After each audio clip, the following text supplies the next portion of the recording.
Welcome to the Healing H.A.C.K podcast. I'm Wilma Mae, your host. H.A.C.K stands for Healing, Abundance, Connection, and Knowledge, the core elements of real spiritual health. Join us as we explore ancient and modern tools, practices, and approaches for navigating a world that can feel fractured and demanding. You'll hear from experts across spiritual and healing modalities, as well as guests with powerful personal journeys. The goal is simple: to help you build a spiritual toolkit that actually supports your life. Let's begin. Hi. Hello there, beautiful. I love those glasses. Thank you. I can see.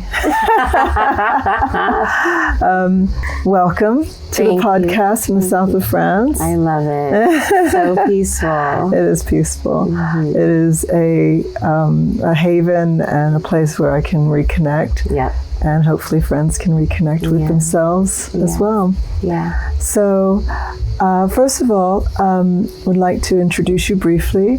You are the gorgeous, amazing human Shani Pride, a new friend of mine that I met recently, and we really connected. Feels like years. It feels like years. Yeah. I felt like, oh my God, I've met my sister. Yeah. Like the sister I never had. Literally. There's no way I just met you. I know, right? Maybe in this lifetime. Yeah. Yeah. It's very strange and interesting and fascinating when that happens, because I meet a lot of people, and it feels like I've met them for the first time. Right. Even if I have a really amazing connection. I agree. But then I felt like, oh no, I know you. Yeah. Definitely. From somewhere. For sure. Right? For sure. So that was just like blew my mind. Yeah. And then the more amazing thing was that a few weeks earlier, one of my investors and a dear friend now, and a former client, yes, she was my client. She had said to me, you have to meet this amazing woman, Shani. And I thought, okay, great. Whenever that happens, that'll be wonderful. And then I guess it might have been 10 days later, I met you at the summit event. She didn't know you were part of that community, and you were just coming into this community. And then when you said your name, I was like, I've heard that name before, and I couldn't remember who had said the name. Yeah. And then it wasn't until we were halfway through our chat and you went, Roisin. I went, yes, that's right. That's who it was. So the fact that someone who I adore and respect immensely said that. Yeah, and vice versa. It said that about you, which was just so amazing that we gravitated toward each other. Right. Which is why we were meant to meet, for sure. And our souls have known each other, and we have a connection. Yeah. 100%. I'm excited. Yeah. I'm excited for our journey together. Tell me about who Shani is. And where are you at right now in your journey? Right. I would call myself an impact-driven storyteller. I've always been a storyteller. I'm technically a writer and director, and I make film and television and short content, but all of that for the purpose of affecting change and for harnessing the power of media, of creativity, of stories to enlighten, inspire, educate, shift, provoke thought, and all those beautiful things. So I'm a storyteller at heart. I'm purposeful, I'm impactful, and I love to align with the storytelling part of me. And in your journey as a writer-director, where you are now, what's different to the beginning of that journey to now? Like how has it evolved? And obviously I want to kind of dig into the spiritual side, but I'm sure that has an impact, that whatever journey you've taken, on how your work has evolved. 100%.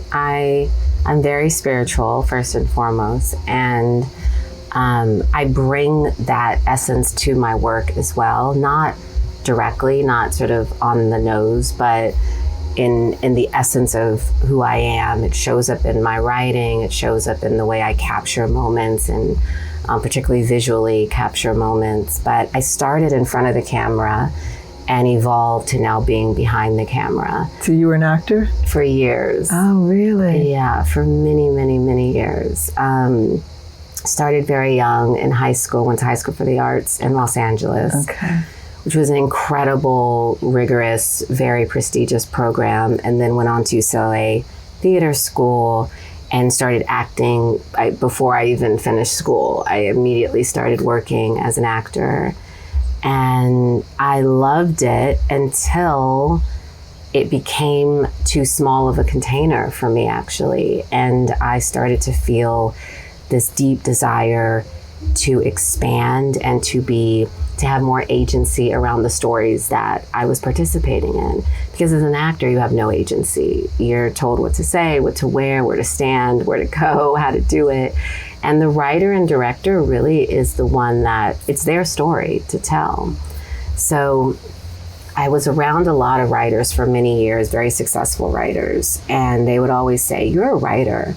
And I would never embody that or take that on because I was so much trained as an actor, like in all the best teachers across from Europe to LA, New York, everywhere. And so I thought, I'm not trained as a writer, so I'm not a writer. And then I finally embraced that part of me and trained with all the prestigious schools. And then I realized that because I was acting for so many years, I already knew story arc, I knew character arc, I knew 3-act structure. Like I knew all the things, I just didn't realize I knew them. And so I just fell into it so effortlessly. And directing was the same way because I worked with so many directors, and because I am an actor, I know how to work with actors and connect with them and pull out really dynamic performances, and I speak that language. And so it just was so naturally the next step for me. When you say naturally the next step, surely it wasn't an easy step to take. No, definitely it's not easy.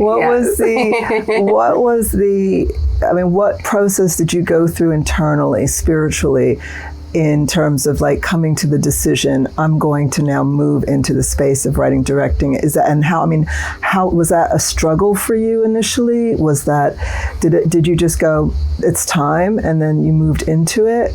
And there was space because it happened as COVID was happening. Okay. So I had a pause, as we all did, and time to sort of explore that, because we weren't doing anything because everything shut down. The industry, the film and television industry, definitely shut down. No one was doing anything. So it was the perfect time to actually write. Yeah. And so I used that as an opportunity to see if it was something that I would take to and would resonate in my soul and in my spirit and in my heart, like acting did for so many years. And the transition, it's like everything in life. The hardest part of the transition was deciding to say yes to it. The moment I actually said yes, it was love at first sight. I'm naturally very good at writing. Like my friends would always say, you're a writer. And I finally understood why they said that, because I would read their scripts and give them notes and analyze, and they were like, you think like a writer. And then the same thing for directing. Like Sundance actually was the one who told me I'm a director. They're like, you write like a director. Wow. You write so clearly and vividly. You can see your stories. And so you write in pictures. So you are the one who should be directing your stories. And I was like, I'm not a director. Then I tried it and I loved it. Really? Mm-hmm. And what were you directing? Your own stuff? My own stuff. Okay. So first I started with just directing a scene. You know, I wrote a scene and then I directed it with Sundance, actually. Okay. And the moment I stepped into that space and the moment I was in that space with the actors, it just felt like home. I knew, like, this is for me, for sure.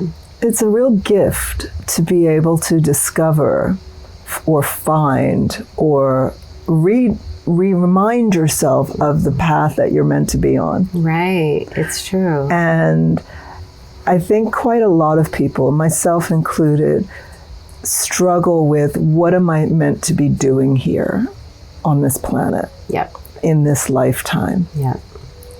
And I used to terrorize myself, and I don't say that word lightly. I terrorized myself because I didn't have I don't really know what career I'm supposed to be in. And I don't have a specific talent for something that I've discovered yet. And I was like, okay. But then I got, probably about 15 years ago, I was like, terrorizing yourself doesn't serve a purpose. At all. Right. So let's just stop. We're just flowing through life, and the purpose, if it's supposed to come to you, it will. It'll emerge. And it emerged. Right? So now I'm walking that path. Yes. So it must feel amazing to be able to find that purpose at any time in life. Right? Even if it's later in life. And then you start to explore that and pursue that. So, I mean, that's really exciting that you did that.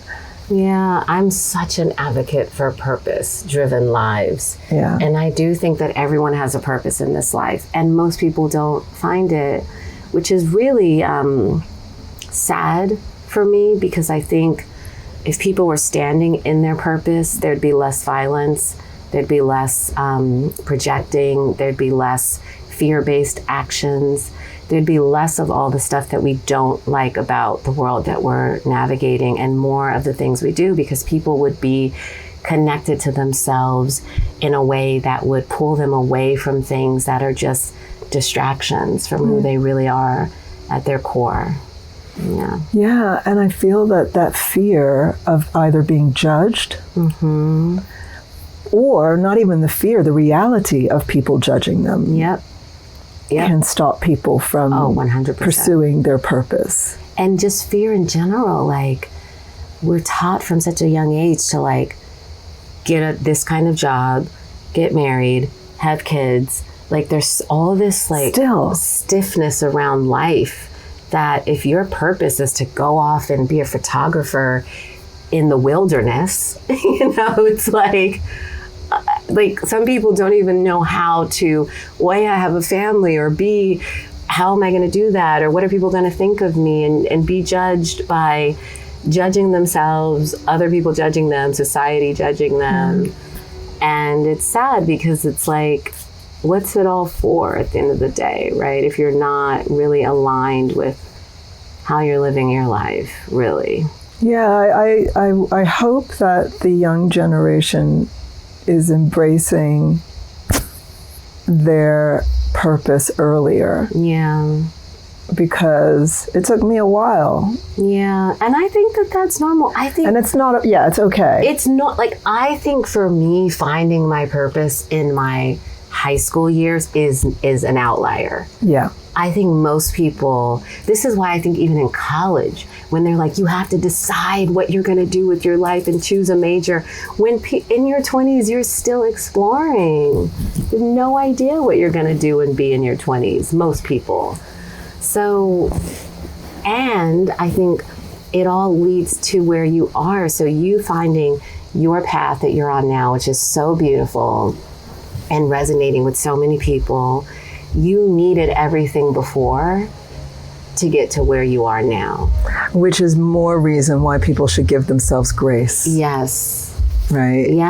And that's when I stopped terrorizing myself. And gave myself grace. You were building the foundation. Yes, you're absolutely right. And even me, I acted for many years. That was the foundation for, and I'm still open to acting in my own projects, but I was not meant to just be an actor.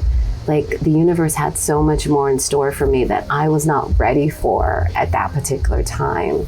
But I was learning everything I needed to learn and evolving in ways I needed to evolve to be able to step into the positions and roles that I'm in now. Yeah, and that path is not always, it's almost never a smooth path. Never. Which brings me to my next question.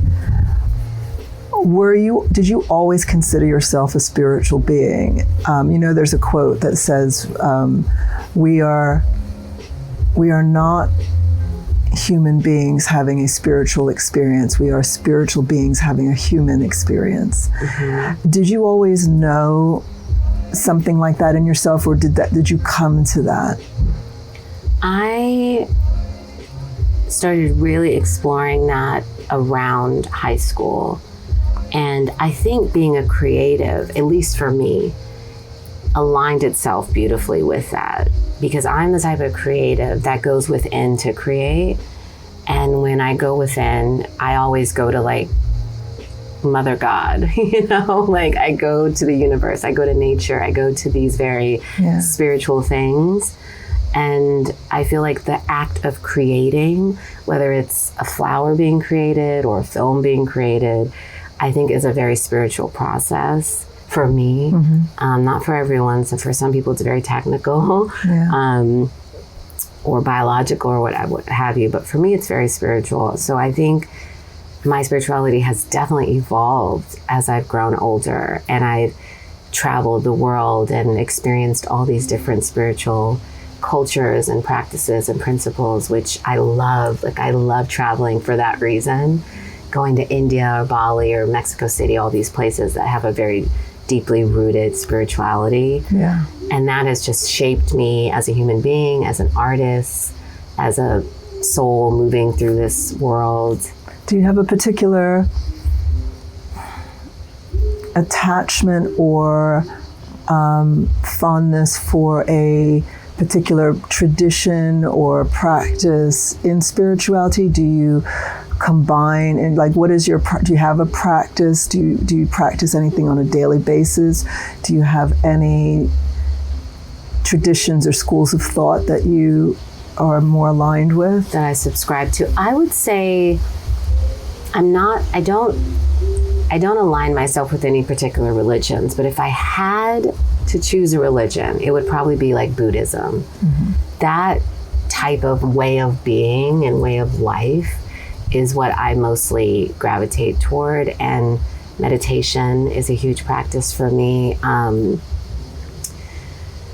I love crystal work, which recently I've like fell into. I went to Merida in Mexico, and for some reason there in the cenotes, and I just all of a sudden started gravitating towards crystals while I was there. So now everywhere I travel, I get a crystal or one, two, or three crystals from that particular region.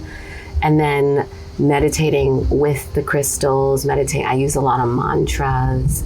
I read everything from Wayne Dyer to Deepak Chopra to all everything in between. Yeah. So I absorb a lot of sort of spiritual teachings, but from Kabbalah to you name it, I just kind of pull things that universally I think are beautiful practices that everyone can benefit from. Yeah. It's interesting with the crystals. It's something that I am curious about from afar. Yeah, so was I. Also, what I am curious about is how have you found that crystals impact you? Do you feel a tangible difference? Because I always wonder. I used a crystal once. Mm-hmm. It was given to me when I was in deep depression, and I was hospitalized, and someone gave me a crystal as a gift, and I had no idea what to do with it, but I had it by my bed. And over time, that crystal changed from being clear to cloudy, as if it was, and I would hold it against me, and it was almost as if it was pulling out whatever was toxic that was within me. Yeah. And I still have that crystal, and I clean it, but that was the closest I got to any kind of work with it. What impact do you feel it's had with you? I do think crystals are palpable. I do feel the energy of a crystal. And what I find really interesting, so whenever I go to a place in the world, I feel like, at least for me, crystals choose me. So I'll gravitate toward a particular crystal, And then I'll look up its significance and meaning later. Right. And it's always aligned impeccably. Really? With whatever I'm experiencing at that particular time in my life. Wow. I love that. Yeah, it's crazy. So it speaks to you. Yeah. All right, so you gravitate towards crystals, and you'll look up the meaning later, and then you'll find and discover that it's aligned with something you're going through or experiencing, or some other healing that you need to do. Some healing. And then I'll work with it. So especially if I'm in a very challenging moment, then say I'm trying to write, for example, then prior to writing or during writing, I'll just hold the crystal, keep it with me, or I'll meditate with it prior to starting my day or prior to moving into some form of creativity. And I find it really does what it's supposed to do. Really? Yeah. In terms of maybe some of your other practices that you have in your life, one of the things we call this the Healing H.A.C.K, which is about, if H.A.C K is an acronym, it stands for Healing, Abundance, Connection, and Knowledge. So the idea of being able to build your own healing toolkit, your own spiritual toolkit, because what works for you may not work for me. 100%. But it might work for someone else. 100%. So I think it's what I want to be able to do is to share other people's experiences with their own personal spiritual practices, and that they might be able to incorporate into their own practices. Yeah. So what practices do you do? Do you have 1, 2, or 3? And how do they impact you? So we've got the crystals. So crystals is one. Meditation is big for me as well. And I know some people are intimidated by the word meditation, as was I for many years. And my way of approaching meditation is just stillness. You can meditate anywhere, at any point, at any time, in any moment, in any place. And so when I say meditation, I mean constantly making an effort to be still. And particularly if I'm reacting to something or overwhelmed by something, or needing to find peace and serenity, I try to start my days with meditation. And as we know, like when you're traveling so much, it's hard. All these rituals go out the window, and it's so difficult to stay consistent. But I know for a fact, if I start my day with meditation, I have a far more productive, more peaceful day than if I don't. Yeah, exactly. It's really powerful. Yeah. Anything else that you do? I love like mantras. I have these decks where like I have a healing deck, for example. And I love pulling these cards and then reading whatever is on it. And always, like the crystals, whatever card I pull at that particular moment, it's always speaking directly to something that I needed to hear, I need to be reminded of in that moment. So I will meditate and then sometimes pull a card, read what's on the card, and then sit with, in meditation, whatever comes up on that particular card for me. What is there a particular deck that you use that you would share? Do you remember the name? I think one of them is called, and don't quote me, but I'm like 90% sure Matt Kahn is this healing deck that I actually bought when I was in LA, when I was going through a very difficult moment. And it's like a light blue colored deck. And I think it's literally called the Healing Deck, or the Healing Mantras, or something along that line. Okay, I'll look it up. We'll hopefully add that into the show notes. Yeah. And when you bought the deck, did it instruct you to activate that deck for yourself, or did you just immediately just pull? That's a good question. I think there is a little like pamphlet that comes with it. I'm trying to remember. It's been a few years now, but I think intuitively, I was in a season of healing. So I knew anything related to healing, I was, sign me up. The reason I ask is that when you have things that are for you, like your crystals, or let's say you read tarot, or you wear a talisman of sorts, that they're usually activated for you. Right. So that becomes your energetic connection and link. And I've seen that with tarot cards. I have my own talismans that I wear. In fact, I just rediscovered one yesterday that was given to me by my mother, and I hadn't worn it in a long time. But that we did energetic work to attach that to me. And some of the decks that I have, I sit with before I use them, and we'll do energetic work around that deck, so that deck is really for me. Yeah, I love that. I mean, personally, anything spiritually related, energetically, I'm either drawn to it or I'm not. So I was drawn to that deck because it was what I needed at that time. And the same with the crystals.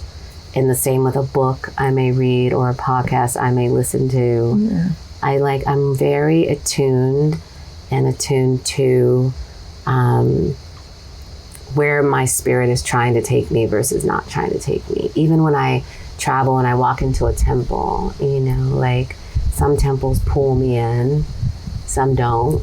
So I think you're right. I think for me it just sort of happens organically. That makes sense. That makes sense. And I guess the other question that I have for you is, are there people or organizations that you're more drawn to in this season of your life now that I'm not going to make an assumption that one is fully healed. I always think we're all healing. All the time. Always be healing. Always be healing. If you're not growing, you're dying. Right. Yeah. So in this season of your life, are there certain teachers or traditions that you are aligned with? That's a great question.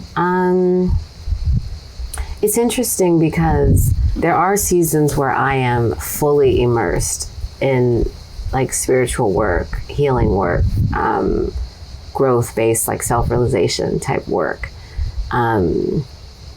SRF actually comes to mind, Self-Realization Center. I don't know if you know, or Self-Realization Fellowship. He was really powerful. So he has a book. Is it Yogananda? Yes. Yogananda, the autobiography of a yogi. Yes. So that was such a beautiful, probably 20 years now. I've been going to that center. When I went to India, I visited one of his centers in India. He's from India, so I visited one of the centers outside of Delhi. And so there's times like that where I'll be so immersed in it. And then there are times like this, which is a very interesting time for me, where my creativity is my spirituality, in the sense of I'm pulling all of these things that I've experienced in my life, heartbreak, moments of success, what have you, and I'm sort of harnessing that power through what I'm creating, because the goal is to help others and help others find themselves, work their way through difficult situations, be enlightened, etc., in ways that I can help do that. Not to say that I'm some guru, but that is what's really calling me spiritually right now.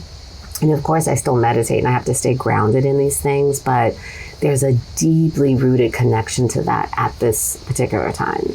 Yeah. Well, I feel like we need that in the world. I think we need more stories that help people to connect with themselves, to learn how to build the resilience to work through the difficult times. Yes, 100%. And stories are ancient. They're the oldest form of teaching, right? Back to literally primitive, humans, where through stories they would tell people where to get food and where the lions were and where not to be and where to be. And so it was always that for humanity, and it still is in such a powerful way. And I don't think people often realize how powerful the stories that they consume are, whether it's through social media or film or television or news media or whatever outlet you're consuming, but it affects you. And we talked about this. Yes. It really affects you, for better or for worse. Yeah. Yeah. I mean, as we were talking about the pandemic, for me, I had to turn off the news because it was too overwhelming. And for the first time ever, even watching films around, there seemed to be a lot of films and podcasts around and TV series around murder. Yeah, look, there are a lot. And it's that I still do not find that entertaining. Right. And as humans, we are drawn to that, right? Yes. There's something about that it's like watching a train crash. It's morbid fascination. You can't look away, but when you don't understand how that's affecting your soul, that's where it becomes precarious. I think even Victor was talking about how he can't watch certain things right before bed, right? Because it affects your sleep, your dreams, the way you wake up the next morning. Yeah. I mean, I could only, I call it puppy dogs and rainbows. Right. That's all I can consume. Right. That's it. Right. And during the pandemic, when I had launched Dark Beauty Healing, we were giving away free therapy to women of color. Mm-hmm. It was really intense. It was really hard. Also being in the pandemic, mm-hmm. and I found that I was burning out. Mm-hmm. And I said to my team, and obviously we were all remote, I said, I'm going to need to, in order for me to navigate through this, I'm going to need to not be online in the mornings. Mm-hmm.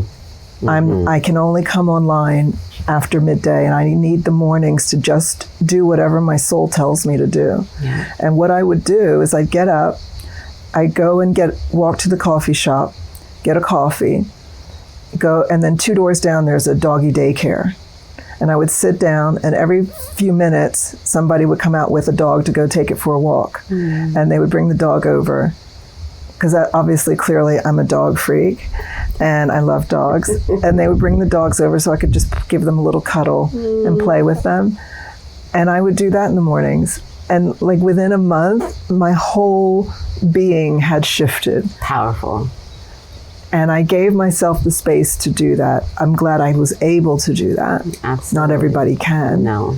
But I was able to then still, that was the way I had to rebuild resilience. Yes. And it sounds like indulgent, but it was true healing, just to play with the dogs and have my little morning coffee and sit outside. And I was in New York, so I couldn't really be in nature, mm-hmm. but it did really help. It was simple and almost free. And therapeutic. And I think we need to move away from this notion that self-care is indulgent. Right, exactly.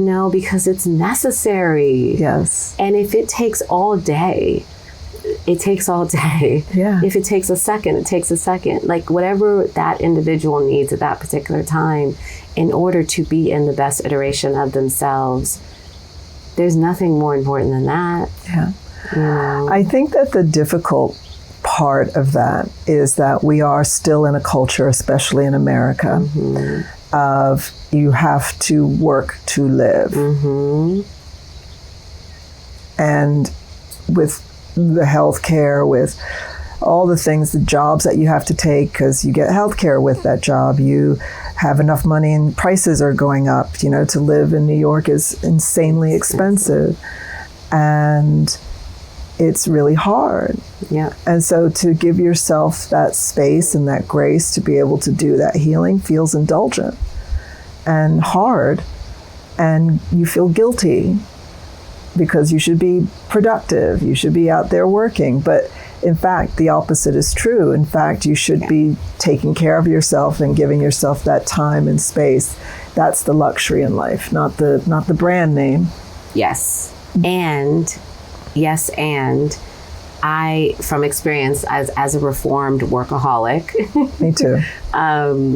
So we're speaking from experience, no judgment. But I have found, and as I've matured in life, that the more balanced I am, the more productive I am.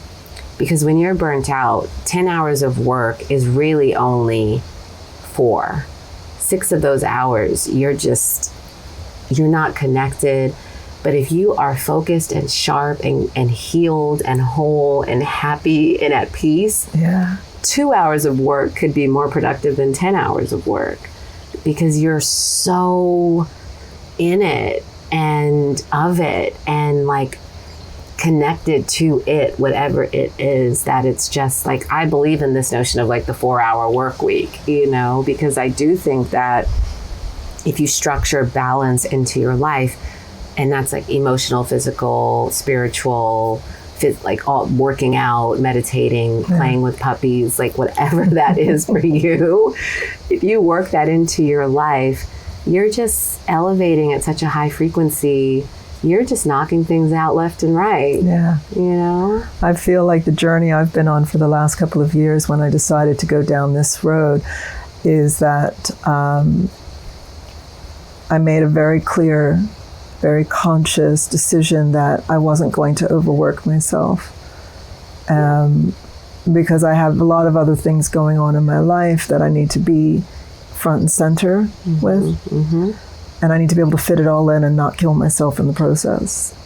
100%. And when I made that very clear decision in my mind, and I did my intentioning work around this, the interesting thing is that everything has pretty much magically dropped into place in a way. I've never had to, like, it's never been super intense and stressful.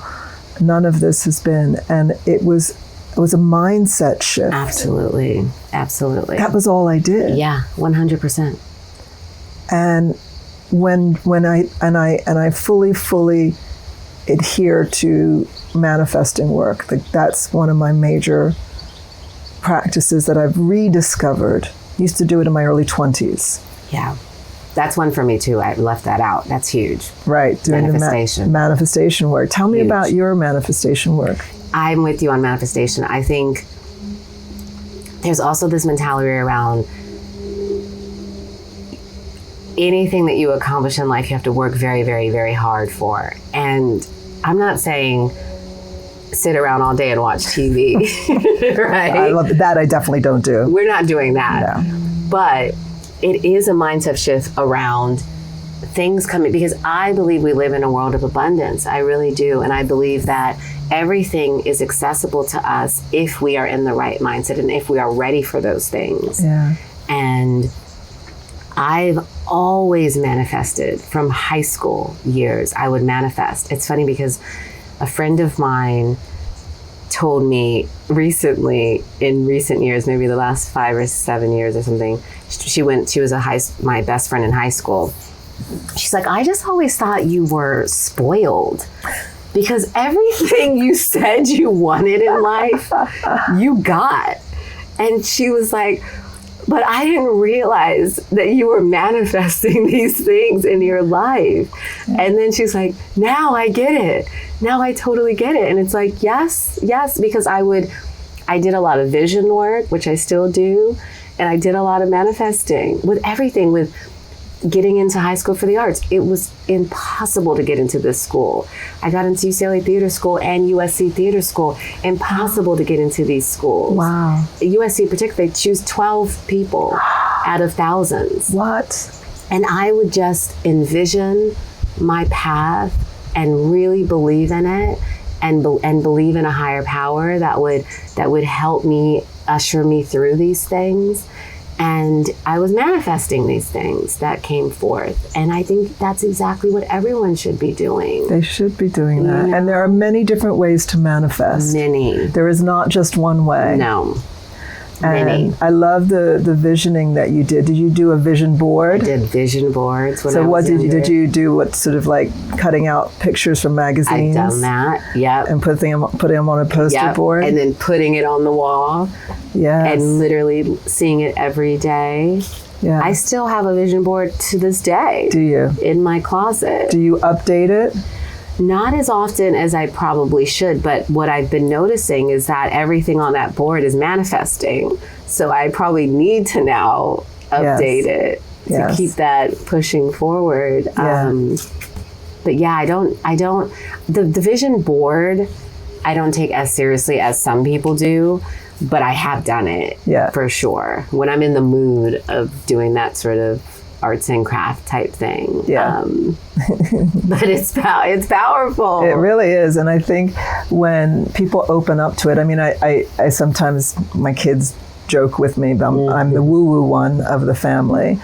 And as soon as I talk about anything remotely spiritual, eyes start rolling. And yet recently, you know, my son was, you know, talking about the things he wanted in his life and talking about them daily, saying it over and over again, and just listening and not getting in the way. And I think within a few months, he didn't realize he was manifesting by repeating this over and over, like a mantra. And within a few months, pretty much everything that he wanted had actually come to pass. Yes. Love it. I just went, that's what manifesting is. And he's like, a mom. And mantras are a very powerful way to manifest. Yes. I love mantras. We love a mantra. And mantra, I think, is really powerful for those that are trying to incorporate these practices. If you're going through a very difficult time in your life and you're in a very difficult space energetically, mantras pull you, even if you don't believe it.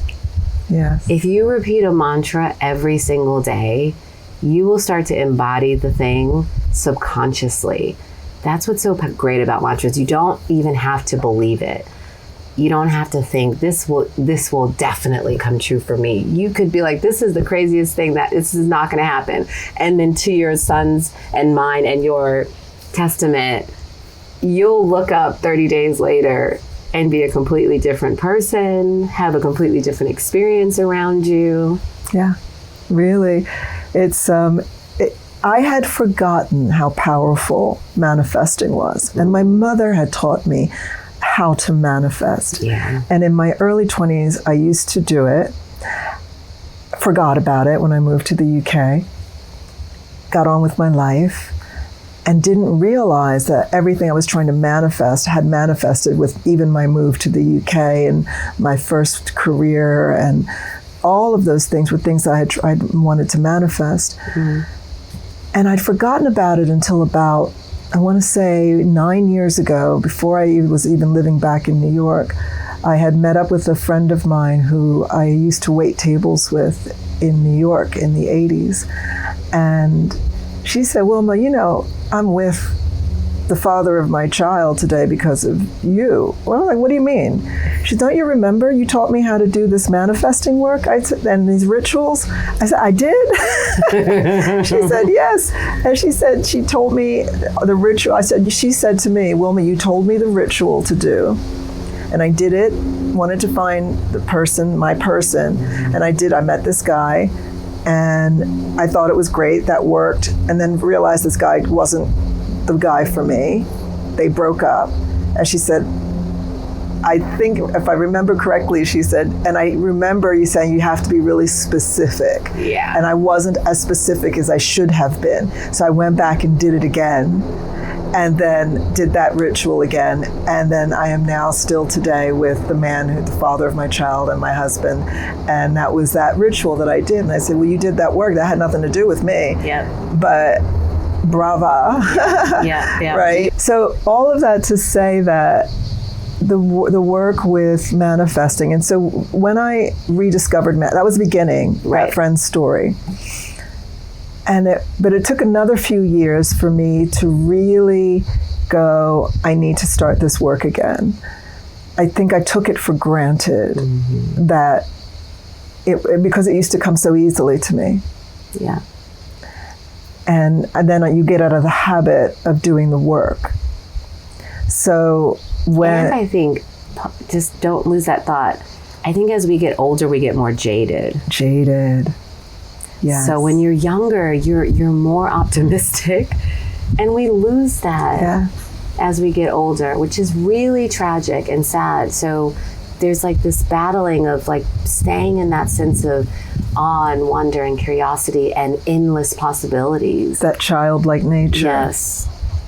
Yes. Yeah.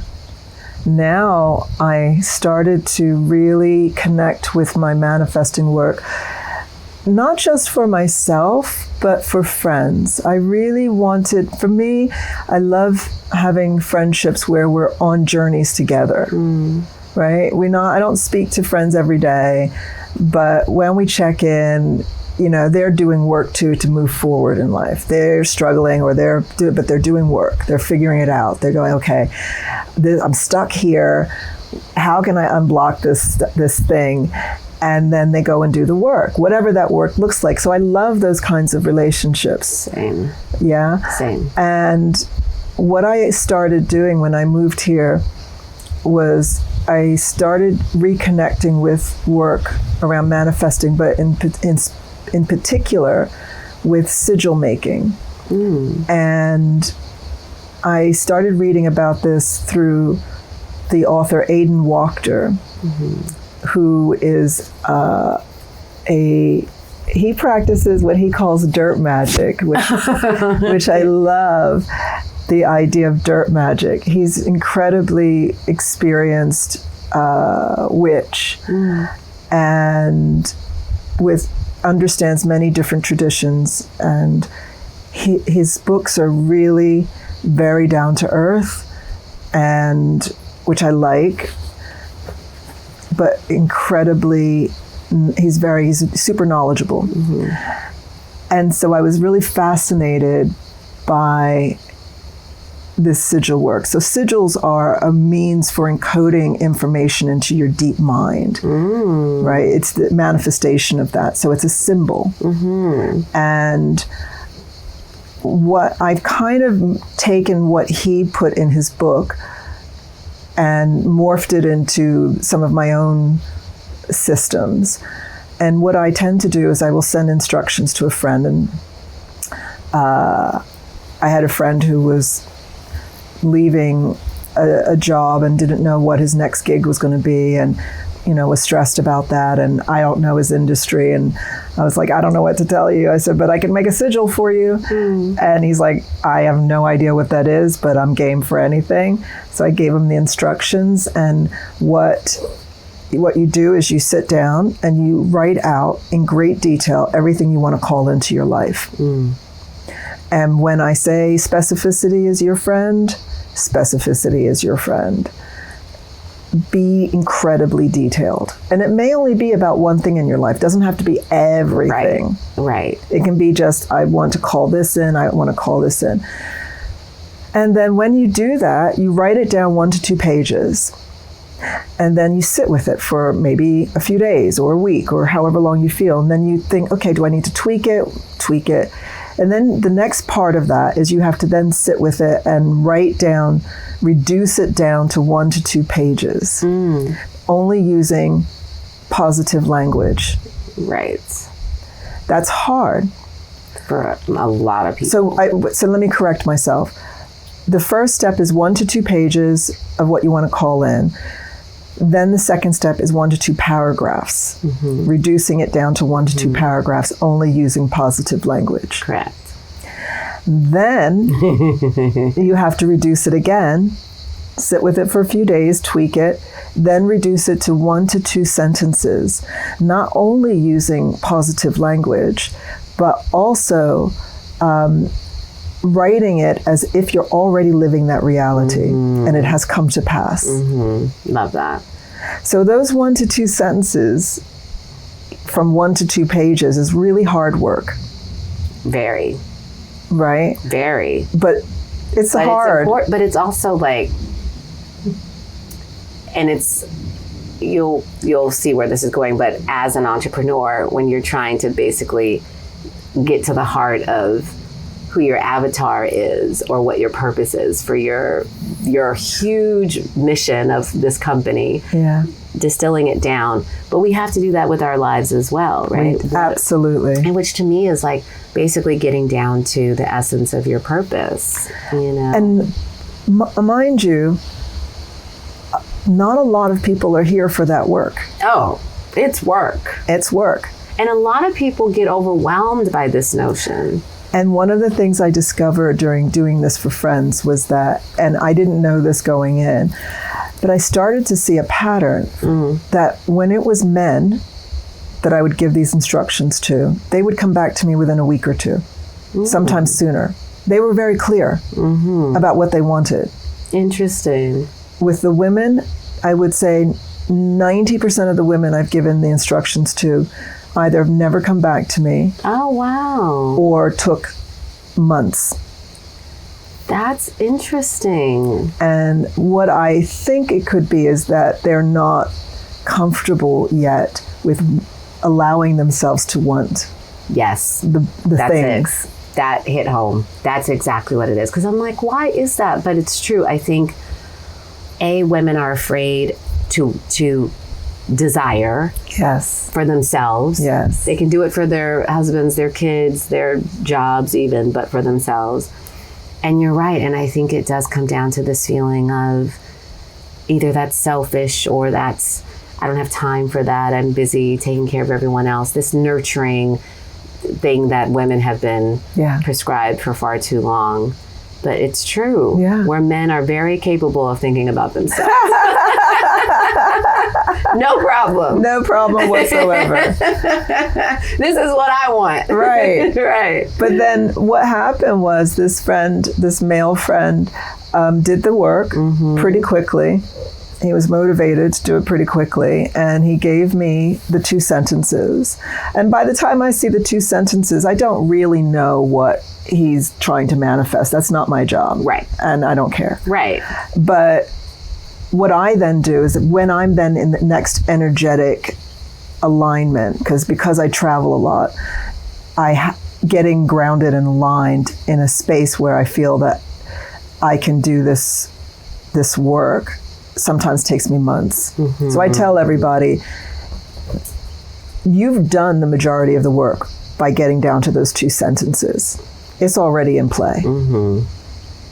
So because that's a lot of work. That's a lot of work. It sounds very simple, but it's not. Right. By the time I know I'm in the energetic space, and that usually means I need to be in solitude for a couple of weeks, my diet has to be on point. So when I'm in that space, then I go into ritual, and I will then remove all of the vowels from those 2 sentences and any of the repeating consonants, and the letters that I'm left with, I create a hand-drawn symbol. And I'm in ritual. I'm in front of my altar, and I'm calling in my people. And when I'm done with that drawing, I send that to the friend, and I say, I send it to them as like a PDF document. And I said, you should print it out, fold it up, put it in your wallet, and/or save it as a screensaver on your phone, and then forget about it. Get out of the way. As my mother used to always say, as soon as you finish doing your manifesting work, get out of the way. Let the powers that be. Right. It's now in motion. You don't need to obsess about it. Just let it be. Get on with your life. It doesn't mean don't do anything to push forward to get to that goal. Right. And stay open to the things you need to do to push forward. Exactly. But don't obsess over an outcome. Because then that blocks it. That energy will block it. So this friend of mine, I think I did it for him in like the October, November. That January, he texted me and said, oh my God, this shit's working. I was like, what? Tell me what happened. He goes, we have to get on a call. We ended up not getting on a call until later that year, like July. Oh, wow. Because our lives were just, everything was moving fast. Anyway, we hopped on a call, and he said to me, the week after the sigil was done, I got a call from a headhunter who basically said, there's this job going, and the outgoing CEO said the only person who can do this job is you. Mm-hmm. And it was not in the industry. It was an adjacent industry to one he had worked in. And he said, you can go in, name your price. And it's owned by a private equity company, and they'll give you shares. They want you to grow it, and so they can sell it. Mm-hmm. And he went in, named his pie in the sky price. They were like, done. No problem. No problem. And basically has equity. And he said, I am loving my work so much. I'm having so much fun. This has been such a game changer for me and my family. Love it. And it has opened up our lives immensely. Love it. We have optionality now. Love and he's like, thank you so much. I said, oh no, you did this work. Mm-hmm. And it is work. It's work. He did the work. Yeah. I just sprinkled a little fairy dust on top, but that was already, he did it. But the sigil goes to work in your deep mind. And when you, like for me, I have mine on my screensaver on my phone. And I forgot what I wrote. Right. It doesn't matter. It doesn't even matter. Right. But I see it. Yeah. I know it's working. Right. Exactly. And so that work, that work is so important, that manifesting work. And then going briefly back to when I started doing this back in the 80s, about 6 months ago, I opened a box that I didn't even know what was in that box. And I found these two notebook papers that I had written on. And this must have been maybe 1988. Wow. Right? I was in my early 20s in New York. Anyway, I wrote everything that I wanted to call into my life. It was really immature. Well, or not. Well, yeah. But my hand went up to my mouth and I went, oh my God, I got all of it. I'd totally forgotten I'd done that work. Exactly. Like the path that I'm on now. It was all leading up to. Yes. Yeah, 100%. And I mean, it was immature, but everything was with a really good heart. And all of that stuff manifested, but I got away from it. So I love this connection to an energetic force that exists, that's, as they always say, the universe is solving for you. What is there's a saying that it's always working for you, not against you. Not against you. Yeah, if we kind of get out of our own way. 100%. Yeah. So let me ask you another question, and you don't need to answer because it may be confidential now. But can you talk about the project you're working on now yet? Yeah, I can. Not in all its specificity, of course, but yes, I'm working on a film that shoots in Italy, mostly in Italy, but in New York and then parts of Louisiana. That's based on my life story that I've told you about. I think briefly I've told you about it, but it's like Eat, Pray, Love meets Erin Brockovich. And it's this love story about self-love, about falling in love with oneself and fully stepping into your power. And, I've experienced a deep heartbreak, which was extremely transformative for me. And so, as one does as an artist, I sort of took that pain and turned it into my passion and my creativity. And so that is happening. And then I'm also doing a television series that films in New York that I'm also really passionate about. And that one is also, it's not a life story, but it's, I relate so heavily to the main character. She's only 16, but she's a prodigy. She's a virtuoso on the piano. She's Juilliard bound. But she lives in Brownsville, Brooklyn, which is a very marginalized community, a very difficult environment to navigate, particularly as a young person. And She loses her father to police brutality. She loses her mother to gun violence. And then she's orphaned at 16. And so she finds herself unexpectedly in this drug world and becomes a highly successful drug lord at 16. But she's navigating the struggle of pursuing her creativity and going to Juilliard and playing in the New York Phil, which is what her mother wanted for her and what she wants for herself, and survival. Wow. And it's this difficult path, and will she or won't she, and can she redeem? It's called Brownsville Redemption. Oh, right. Can she redeem herself or not? And does she go too far or not? And yeah. That's amazing. Thank you. Really amazing. And everything is moving forward. Everything is moving forward beautifully. Talking about manifesting. Yes. It's like, it's all effortless. I mean, I've been in the industry for almost 28 years, so it's like effortlessly falling into place. Their dues have been paid, but it's the way it's all coming together is divine. It's divinely inspired, and I get out of the way, and I just show up, and I'm present to the work and present to the story that needs to be told. I always say that I'm a vessel, and the story comes through me. Yes. And I just move out of the way and let it come through me. That. And with these two projects in particular, and there's other projects I'm working with brands and whatnot on, but these are the two big projects right now that are sort of leading the way. Yeah. And you're taking care of yourself in the process. 100%. Good. Yes. Do not burn yourself out. That is not allowed. Not allowed. The film is about self-care and Right. self-love. I'd be a complete hypocrite. And again, it was my journey of really leaning in and solidifying that. And I've put rituals and practices in place for myself to make sure that I don't burn out, to make sure that I always go back to balance and self-care and self-love and all these things. Yeah. Mm-hmm. Thank you. Yeah. It's been so wonderful to know you and to start Same. this friendship journey together. And thank you for sharing today. Oh, thank you I for really this appreciate it. conversation. It's been lovely. Yay. Like you. Thank you. Thanks for listening to The Healing Hack. If this conversation resonated, subscribe, leave a review, and share it. You can find me at The Healing Hack on Instagram.